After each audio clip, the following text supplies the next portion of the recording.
আমাৰ মাজত উপস্থিত শ্ৰদ্ধাৰ সন্তোষ কুমাৰ তপনদেৱৰ সুযোগ্য পুত্ৰ শ্ৰীযুত দয়াল তপন ডাঙৰীয়া আজি বিশেষভাৱে সম্বৰ্ধনা গ্ৰহণ কৰা বিশিষ্ট জিলা সমিতি বিশ্বনাথ জিলা সমিতি তো তেওঁলোকো শুভেচ্ছা হ'ল এই অনুষ্ঠানত বক্তব্য ৰাখিবলৈ মই অনুৰোধ জনাইছোঁ। সমাজ হিসেবে সন্তোষ কুমার তপনের স্মৃতির সমিতি দিবস আলবাসা বিশ্বনাথ জেলা সমিতি বিশ্বনাথ কেন্দ্রের সহযোগিতাত আয়োজিত সন্তোষ কুমার তপনদেৱৰ 31 সংখ্যক মৃত্যুবাৰ্ষিকী আজি 17 সংখ্যক বাৰ্ষিক বক্তৃতা অনুষ্ঠান সভাপতিত্ব কৰা আমাৰ কাৰ্যালয় চৰকাৰ অসমীয়া ছাত্ৰ সন্থাৰ সন্মানীয় প্ৰাক্তন সভাপতি মন্টু বাগড়াগড়ে বক্তৃতা অনুষ্ঠানত ইতিমধ্যে আমাৰ বহুতো বক্তাসকলে আমাৰ প্ৰয়াত সাধাৰণ সম্পাদক তথা সন্তোষ কুমাৰ তপনৰ বিষয়ে সুন্দৰভাৱে বক্তব্য ৰাখিছে। এটা দুখৰ বিষয় মই নিজে স্থানীয় ৰাজ্যসভাৰ যিমান সংখ্যক আমাৰ আচাৰ দায়িত্ব থকা কাৰ্যকলাপ উপস্থিত হ'ব লাগিছিলে অহা নাই কি কাৰণ নাজানো কাৰণ আমাৰ বিশ্বনাথ জিলাৰ বৃহৎ তপনাচাৰত যি আজি মৃত্যুবাৰ্ষিকী উদযাপন কৰা হৈছে ন্যাস সমিতিৰ দ্বাৰা আৰু বিশ্বনাথ জিলা সমিতিৰ দ্বাৰা ইয়াত এটাই সংকল্প লোৱা হ'ব যে আগন্তুক দিনত আমি যি আজি নতুন দায়িত্ব পাইছোঁ আমি তেখেতৰ সপোন বাস্তৱ ৰূপ দিয়াৰ ক্ষেত্ৰত আৰু চাহ জনগোষ্ঠীয় সমাজক অসমীয়া সমাজৰ মাজত প্ৰতিষ্ঠা কৰি খোজ মিলাই আই অসমীৰ সেৱাত যাতে আমি ব্ৰতী হ'ব পাৰোঁ তাকে সংকল্প ল'বৰ কাৰণে আজি এই বক্তৃতা অনুষ্ঠানৰ যোগেদি আমি সংকল্প লোৱাৰ মানে সংকল্প লৈছোঁ। চাহ বাগিচা অঞ্চলত অসমীয়া ভাষাৰ প্ৰসাৰ আৰু প্ৰচাৰৰ বাবে লগৰ তাকে সম্পৰ্ক সহায়জনো পাহৰিব পাৰি ৰাজ্যিক স্তৰৰ সমাজৰ আজি বুলি তেখেতৰ যথেষ্ট সন্মান আগবঢ়োৱা দেখা গ'ল। অসমীয়া সাহিত্য ভঁৰাল চহকী কৰা চাহ জনগোষ্ঠীৰ সাহিত্যসকল মেঘৰাজ কৰ্মকাৰ নাৰায়ণ ঠাকুৰৰ হৰিহৰ শাস্ত্ৰীকে ধৰি তাক বিহুৱে তালিকা দিছোঁ পুৰণি কমিশ্যনে নিৰ্বাচন কাম কৰিছে প্ৰায় 100 ওচৰা-ওচৰি বহুকেইজন চাহ জনগোষ্ঠীয়ে ৰাজনৈতিক শৈক্ষিক ভাষা সাহিত্য শিল্প সংস্কৃতি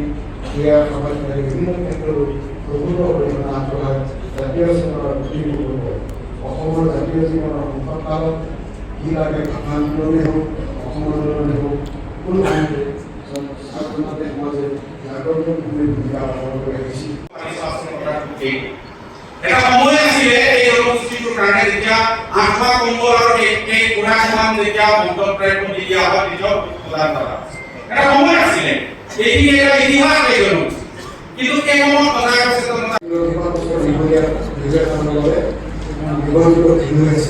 অসম পুলিচৰ এটা ভাল ল'ৰা আছে একেলগত থকা নিৰ্বাচন চান আমি কৰিছিলোঁ নিৰ্বাচন চান নাই গড় কৰিছিল কিন্তু সেই গড়ৰ মূল সৃষ্টিকৰ্তা আছিল অসম চাহ জনজাতি ছাত্ৰ সন্থাৰ প্ৰতিষ্ঠাপক সাধাৰণ সম্পাদকৰ আজি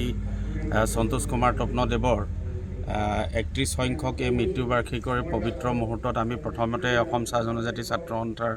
পবিত্ৰ মজিয়াৰ পৰা তেখেতলৈ গভীৰ শ্ৰদ্ধাঞ্জলি অৰ্পণ কৰিছোঁ। আৰু আজি এই বিশ্বনাথ জিলাৰ বিশ্বনাথ কৃষি মহাবিদ্যালয়ৰ প্ৰেক্ষাগৃহত স্মৃতি ৰক্ষা সমিতি আৰু আটছা বিশ্বনাথ জিলা সমিতিৰ যুটীয়া সহযোগত আৰু সমূহ ৰাইজৰ সহযোগত আচলতে আজি তেখেতৰ এই মৃত্যুবাৰ্ষিকীৰ যিটো স্মাৰক বক্তৃতা অনুষ্ঠানৰ অনুষ্ঠিত কৰা হৈছে আৰু আমি এই সমবেত হৈ আজি তেখেতক গভীৰ শ্ৰদ্ধাঞ্জলি জনোৱাৰ উপৰিও তেখেতৰ যিবিলাক সপোন আছিল এই জনগোষ্ঠীটোক লৈ অসমখনক লৈ বৃহত্তৰ অসমীয়া জাতিটোক লৈ চাহ জনগোষ্ঠীৰ একেবাৰে নিজৰ প্ৰাপ্য অধিকাৰৰ লগতে অন্যান্য জাতি জনগোষ্ঠীৰ লগত এই মানৱ সভ্যতাৰ উন্নতি আৰু প্ৰগতিৰ দিশত নিজৰ ভাষা কৃষ্টি সংস্কৃতি আৰু জৰিয়তে আগবাঢ়ি যোৱাৰ যিটো প্ৰৱণতা সেই ক্ষেত্ৰত সন্তোষ কুমাৰ তপনদেৱৰ যিটো সপোন ইয়াক বাস্তৱত ৰূপায়িত কৰিবলৈ যোৱা যিটো সময়ৰ যিটো যাত্ৰা এই যাত্ৰা সময়ত আচলতে চাহ জনগোষ্ঠীৰ লোকসকলৰ মাজত বিভিন্ন ধৰণৰ এটা আমূল পৰিৱৰ্তন বিকাশ আৰু এটা যাত্ৰাবাহিক চিন্তা চেতনা আৰম্ভ হৈছে আৰু সেই যাৰ বাবে বৃহত্তৰ অসমীয়া জাতিৰ এটা উচ্চ জাতি হিচাপে নিজকে প্ৰতিষ্ঠিত কৰিবৰ কাৰণে সক্ষম হৈছে গোটেই জনগোষ্ঠীটোৱে।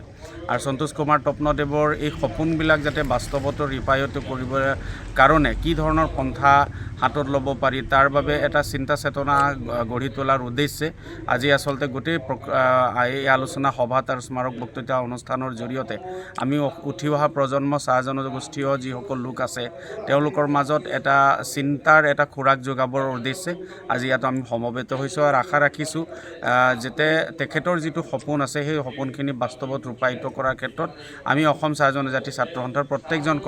কৰ্মকৰ্তা আচলতে নিজৰ দায়িত্ববোধখিনি গ্ৰহণ কৰিব পাৰোঁ। ধন্যবাদ। চাৰিআলি আমাৰ কৃষি মহাবিদ্যালয় আমাৰ যি প্ৰেক্ষাগৃহত আছে ইয়াত আজি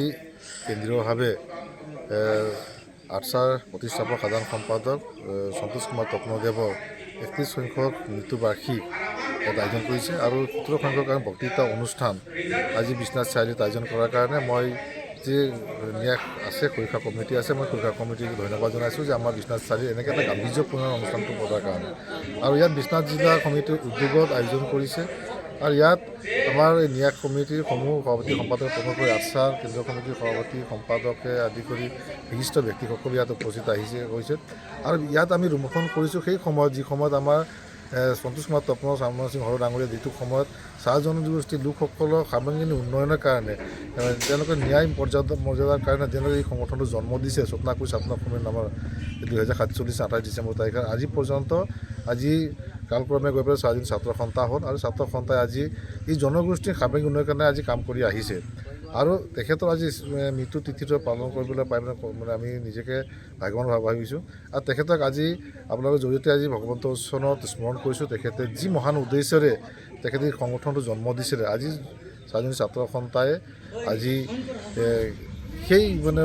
হেৰিৰে আদৰ্শৰে কাম কৰিবলৈ প্ৰয়াস কৰিছে আৰু জাতিটোক কিঞ্চিত আগৰ কিছু কাম কৰিবলৈ সক্ষম হৈছে বুলি মই ভাবোঁ গতিকে আজিৰ এই সুন্দৰ গাম্ভীৰ্যপূৰ্ণ অনুষ্ঠানত আজি তেখেতৰ বিষয়ে আমি ইয়াত চৰ্চা কৰিছোঁ আলোচনা কৰিছোঁ উঠি অহা প্ৰজন্মক যে তেখেতৰ মহান ত্যাগ আৰু তেখেতৰ যি চিন্তাধাৰা আছিলে তেখেত বুলিয়েই নহয় সেই সময়ত আৰু যিসকল ব্যক্তি আছিলে তেখেতসকলৰ যি মানে চিন্তাধাৰা আছিল সেই চিন্তাধাৰাৰ কাৰণে আজি হয়তো জাতিটোৰ কিছু হ'লেও আগবাঢ়িবলৈ সক্ষম হ'ব পাৰিছে বুলি মই অনুভৱ কৰিছোঁ গতিকে মই মুহূৰ্তত আৰু বিশেষ আৰু ক'ব নাযাওঁ গতিকে এনেধৰণে আমি সমাজখনক সকলোৱে একত্ৰিত হৈ পেলাই আমি জাতিটোক সৰ্বাংগী দিশত আগবঢ়াবৰ কাৰণে আমি চেষ্টা কৰিম।